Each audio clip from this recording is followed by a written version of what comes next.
మేలు కోరాడా కీడు కోరాడు? ఆయన నెంబర్ 2 ఆయన ఏం చెప్పాడు? ఏమన్నాడు?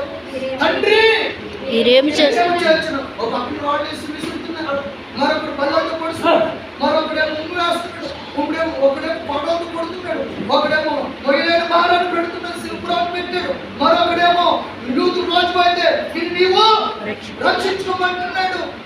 ఆఖరికి దాహం దాహం అంటుంటే మరొకడు ఏం చేస్తాడు తెలుసా? చేతులు పట్టుకొచ్చి పెట్టాడు. ఈ నిమిషాలు పడుతుంటే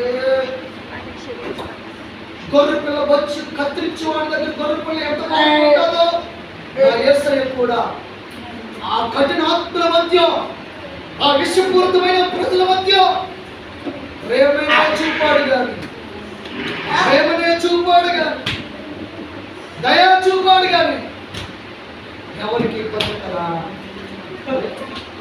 2 మాటలు అంటాడు, ఇన్ని నిమిషాలు పెట్టిన తండ్రి మీరేమి చేస్తున్నారు? మీరు క్షమించండి. చప్పట్లు కొట్టి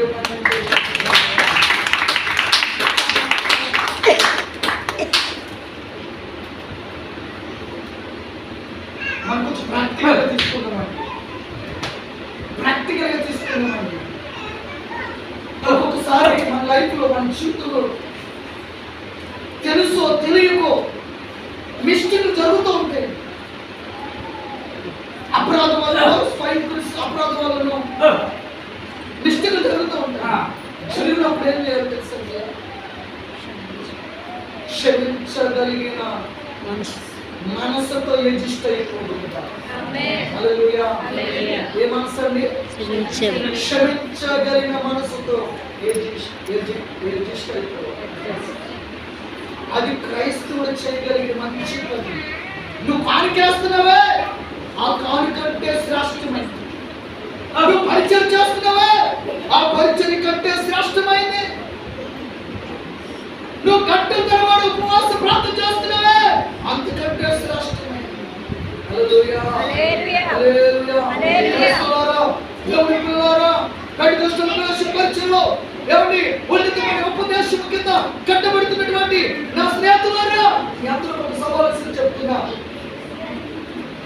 మనము దయగలిగిన మనసుతో ప్రేమను పంచుదుముగా, యేసయ్యను చూపించుదుముగా, తద్వారా యేసయ్య నామం మహిమపరచబడునుగాక.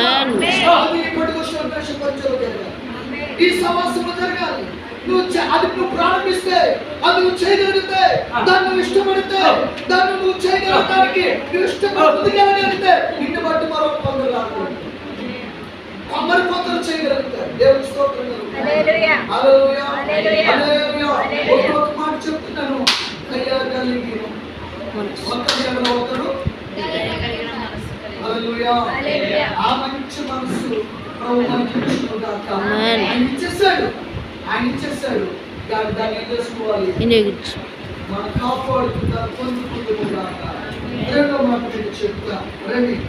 అదే కృష్ణ గ్రంథం నుండి ఎఫెసీయులకు రాసిన పత్రిక 4వ అధ్యాయం 32వ వచనంలోని ఆ వచనంలో మరొక మాట చదువుతాం. అదే మనం చదవండి.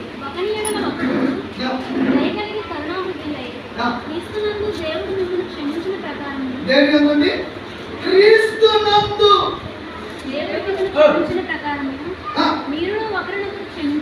ఆమేన్. మొదటి మాట ఏం నేర్చుకున్నాం? ఇందులో ఇదే వచనంలో సేమ్ అదే వచనంలో మరొక మాట ఏం చేయాలంటే క్షమించుట. చెప్పండి.